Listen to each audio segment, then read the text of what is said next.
Good morning, Marcus in Dayton, Ohio. See more better with freeprescriptionlenses.com. Call me Mo. Mo Better, because that's what I have you seeing because he needs new lenses for his Versace 1184, which I happen to have right here. I can use as a template to cut your lenses. This is, again, the Versace model 1184. This happens to be color 1261 in the 53 eye size. So let me begin. I'm going to go ahead and put a couple dots on your lenses. This is known as a semi-rimless frame, so I have to trace the lens in order to get the shape just right. So I put 2 dots on there, which essentially gives me a straight line. I'm going to use that straight line now to pop that out. Use this tool. Pull the paper away to make the black side sticky. Now I'm going to line up. Hang on, when I'm smeared. Let me start all over again. Let me start all over. Put this back in here. Of course, I'm going to show you how to change out your lenses when you get these in the mail. You're going to be receiving one of these straps. Make sure everything is in there just right. Okay. Let me do this all over again. And I smeared one. I'm not going to do it again. Alright. If you guys missed any of that, let me recap. Oh, I love that. I love it. So, now I'm going to use it as a straight line to put, let me get a white background so I can see what I'm doing. Okay. We are good to go. But of course, first I want to program the shape into the computer, so years from now, should you ever need new lenses for this frame and I don't have one in stock, I can mail them right to you. You are Secret Agent 1476. I'm going to trace just the right lens. It's going to ask me for the bridge size, which is 18. I'll just hit check. And a little stylus is going to pop up and go around and trace the outside of the right lens. Here at freeprescriptionlenses.com, where everyone loves a bargain and no one is disappointed in quality. You buy genuine, authentic Versace frame, and you'll receive 1 free pair of clear single vision prescription lenses or non-prescription fashion lenses. My receipt has my federal ID tax number, so if you have vision insurance or unused health savings account flex dollars, you will get reimbursed for this purchase. Now, Marcus did not buy the frame from me, so I do charge for the lenses when you do not buy the frame from me. Fair enough. So in just a moment, that shape is going to pop up onto the computer. We're going to move on to the next screen. Pupillary distance is 35. The computer starts at 32.5, so I'm going to tap the plus button until we get there. I want to raise the optical center up 2 millimeters to 18 because you're not looking through the center of the lens. Go ahead and get your right lens, plus 150 minus 1 1/4 at 90, plus 150 minus 1 1/4 at 90. Take the lens out of the protective packet. Comes with a little laminate on the front of the lens to protect the lens so nothing rubs on it during shipping. Take that off. Let's see, put the axis wheel on 92. Power plus 150 minus 1 1/4, plus 150 minus 1 1/4. Make sure everything's on 0. Let's turn everything on. Now it's on 0. Put it on plus 150. Put the lens in, rotate until the spherical component comes into view first. Get everything centered just perfectly, and then I'm going to put 3 dots on your lenses. Those 3 dots would tell me that it's oriented in there just perfectly. This is the right lens. We're going to mark that one right. And I also want to mark this lens so you know you're getting the authentic Essilor brand Transition Signature 7 lenses with gray. This is the right lens, which is plus 150 minus 1 1/4. Transitions gray with Crizal Avance. And I don't know why I always like to do this in red, but this is the right lens. We will do the same thing now for the lens that ain't right. Plus 1 1/4 minus 1, plus 1 1/4 minus 1 at 87. We're going to turn the axis wheel to 87. Put the power drum on plus 1 1/4. Take the lens out of protective packet. Take the laminate off. Put the lens in, rotate until the spherical component comes into view. Check your astigmatism correction, which is the second curve on the lens. Everything looks good. We're going to put 3 dots on these lenses. I'm going to mark this one L. Let me put a little bit better dot right there. And I need 2 double-sided adhesive stickers to be placed on these blocks, of which I've got 2 here. Pull these away, make the black side sticky. Put the other side against the block. Do the same thing now on this one. Pull the paper away to make the black side sticky. Line up the magnet on the back. And the reason why I put those 3 dots on there, it tells me that it's oriented in there just perfectly. So I'm going to get everything lined up the way it should be. Check to make sure the lens is large enough, and it is. Hit this button, the arm's going to come down, place the block onto the right lens. We're going to do the same thing now for the lens that ain't right, which, by the way, hang on, let me mark this one. +1 1/4 -1, and this one is the left lens. Adjust, let's get the left lens on there. Pull the paper away to make the black side sticky. Line up get the pupillary distance just right. Get everything lined up where it is supposed to be. Make sure the lens is large enough to fit, and it is. And we're going to hit that button. Now the arm's going to come down and place the block onto the left lens. Now this is the edger. This is what's going to do all the work while I run my mouth. I'm going to go ahead and put the lens in. The magnet's going to line up with another magnet there in the chuck. And actually, one thing I want to do, let's go ahead and wake this thing up. I want to, hang on, come back. I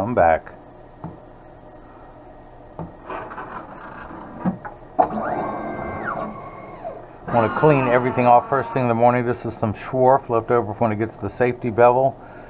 But this is the actual groove that's going to cut the groove into the lens. That little blade right there is going to spin around. Just want to get that cleaned up. The cutting wheel is this diamond crusted wheel that's going to grind away your lens material from this size down to this size. And I showed you that little cutting wheel that's going to cut the groove into the edge of the lens. But we're going to wake it up. 1476. These are polycarbonate lenses, and I do not want to polish the edge of the lens because I don't want to let glare come in through the sides, but I am going to put a safety bevel on the front of the lens. Put that on there. Hit start. The door closes, the clamp shuts. And actually, you know what? This is a nice frame. I will go ahead and polish the edge of these lenses. Let's do that. We're going to make this thing shine pretty. You don't have enough edge thickness to really induce that much glare, so it shouldn't be a problem. But it's tracing the shape of the lens, make sure it's large enough to fit. The cutting wheel starting to spin, the lens is going to drop down onto the cutting wheel.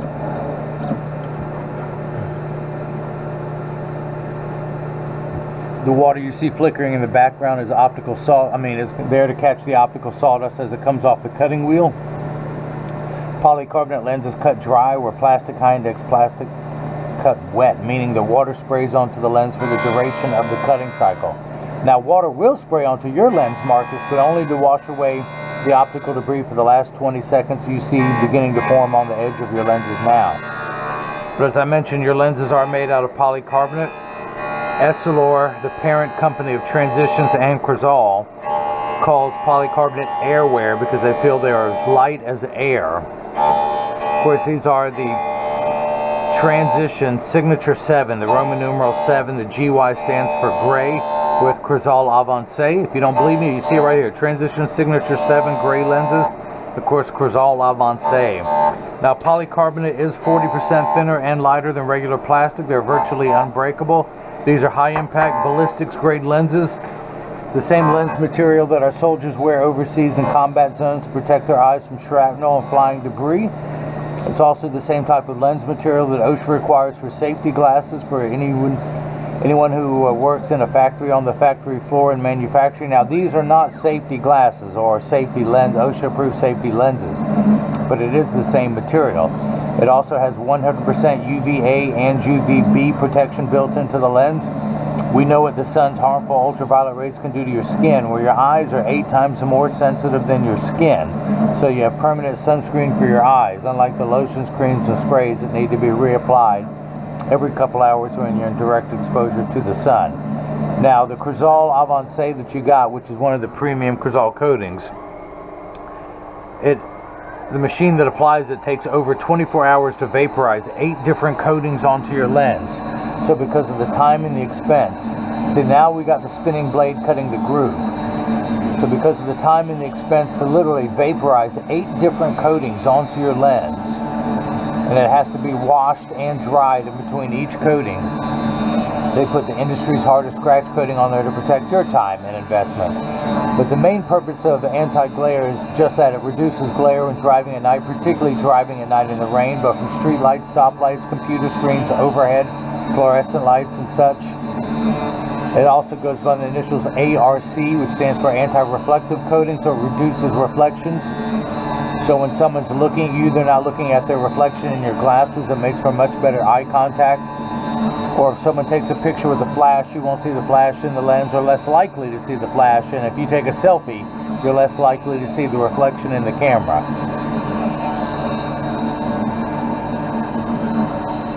So it is cutting 0.6 of a millimeter deep groove into the lens. Thank you.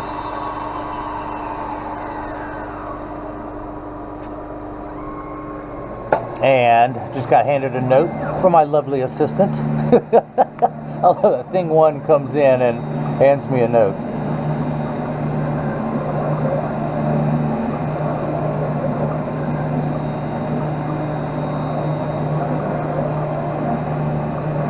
Hang on one second as I read the note a little better.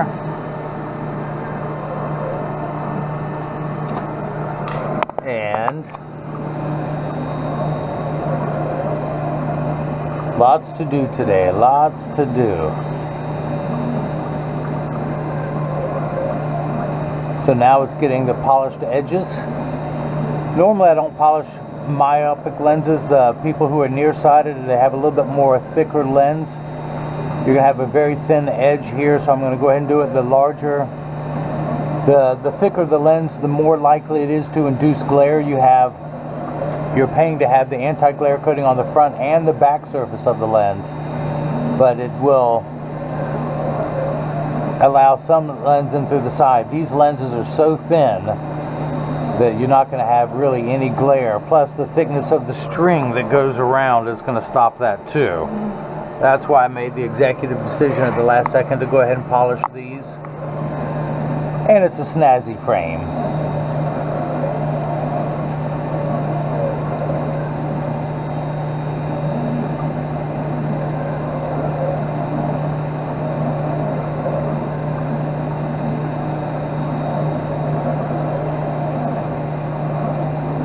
So in just a moment,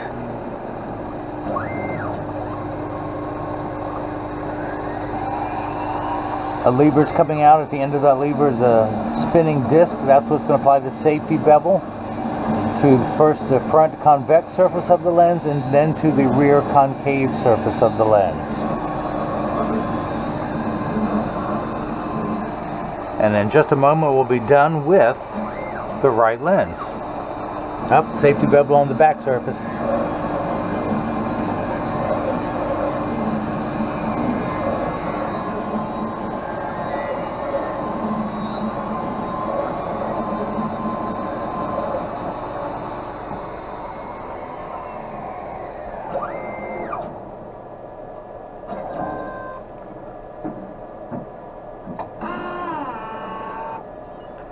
So, go ahead and take the right lens out. We can put the left lens in there.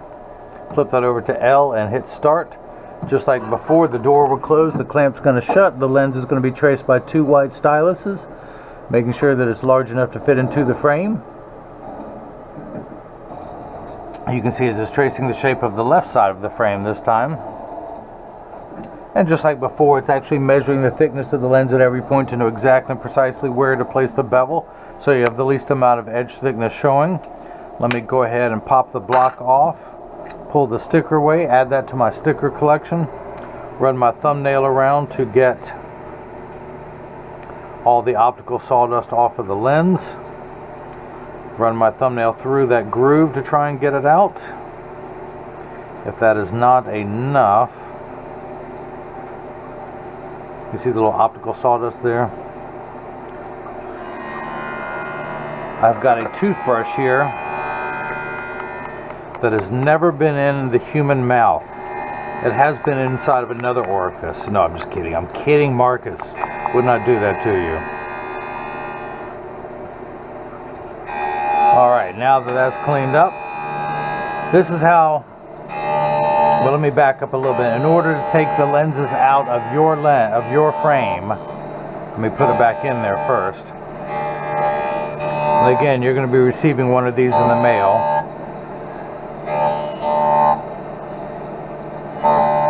Make sure that is in there better. Hang on, let me get that in there. Let me get that in there. That way you guys can do this at home.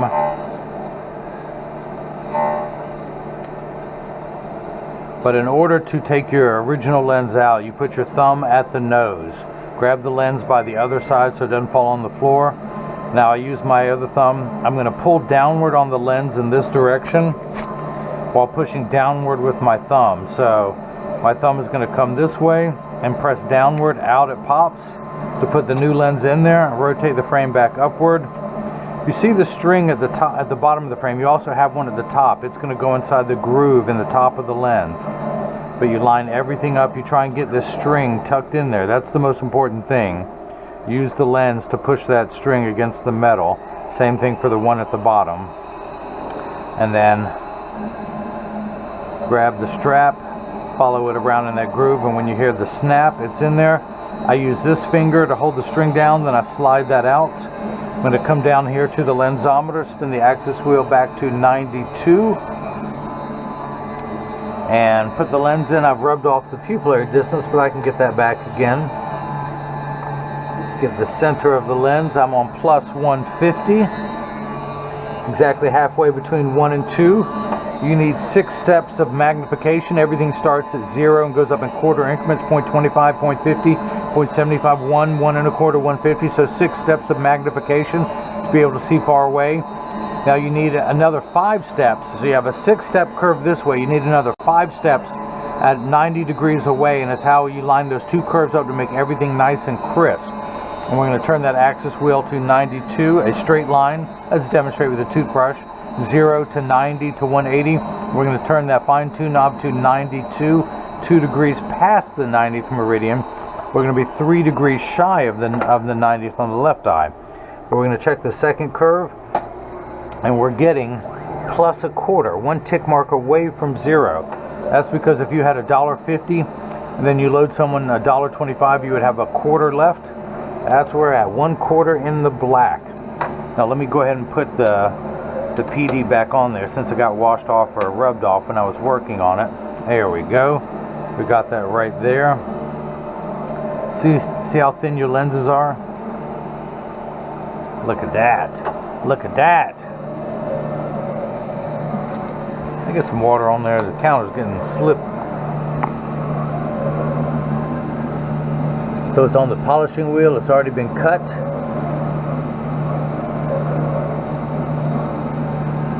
After this is done, it's going to move to the safety bevel.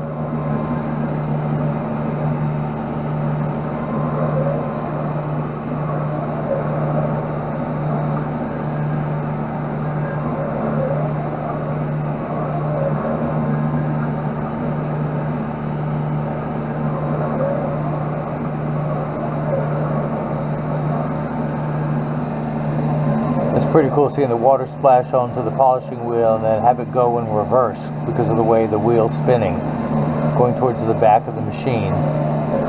Kind of hypnotic, very relaxing first thing in the morning. It's a nice counterbalance for all the coffee I've had today.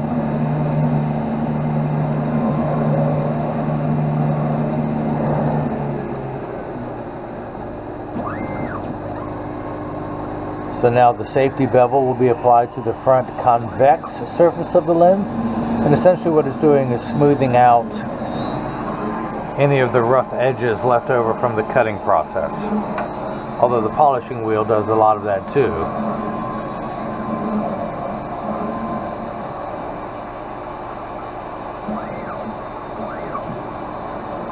Now it's getting the safety bevel applied to the rear surface of the lens.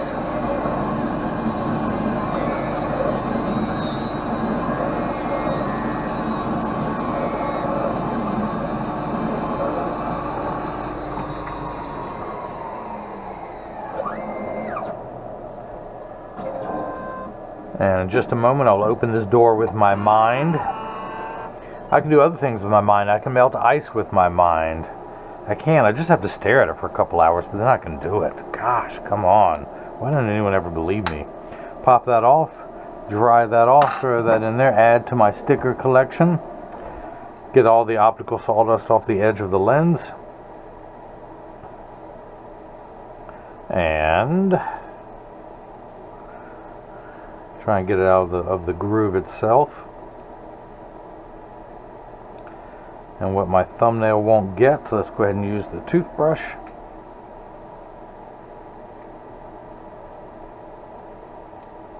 Some of my favorite optical tools